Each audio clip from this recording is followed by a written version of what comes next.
Welcome to Islam Through its Scriptures. Over the next month, we will take a journey through the Islamic tradition, taking the Quran, the most important scripture in Islam, as our focus. We will ask questions that bring us to investigate multiple dimensions of this text, which is sacred to nearly a quarter of the world's population today. These inquiries will include questions like, what does it mean that the Quran originally functioned during the lifetime of the Prophet Muhammad not as a physical book, but as an oral scripture that was performed and meant to be experienced? How do we approach the Quran as a text that engages the senses, particularly hearing and sight?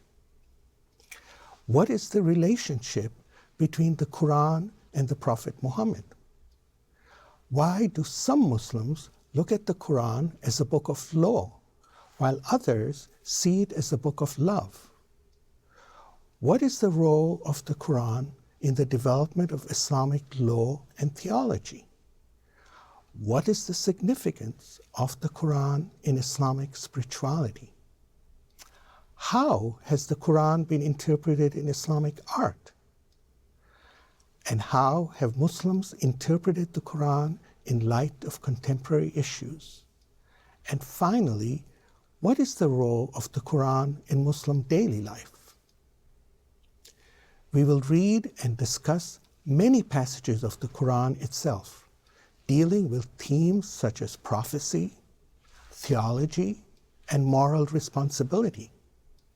But most importantly, we will think about the diversity of ways in which Muslims have interpreted and reinterpreted the Quran, examining the sources and significance of this diversity. Our methodology is cultural studies, an academic approach within the study of religion. So rather than adopting a faith-based or theological perspective, which would concern itself with the question of true and false interpretations of Islam and the Quran, we will seek to understand the diversity of interpretations and how they come about. The cultural studies method is based on the premise that religious claims are always situated within and shaped by particular cultural and historical contexts. We invite you to adopt this academic approach during this course so that in our discussions we can enrich each other by the perspectives we bring, rather than arguing over who is right or wrong. Although truth claims have their place, by setting them aside for the time being so as to allow our understanding to grow, I am sure that whether you're Sunni or Shinto, atheist or Ismaili, undecided or immovably certain, you will increase your knowledge of Islam and the Quran and the many aspects of their significance by the end of the course.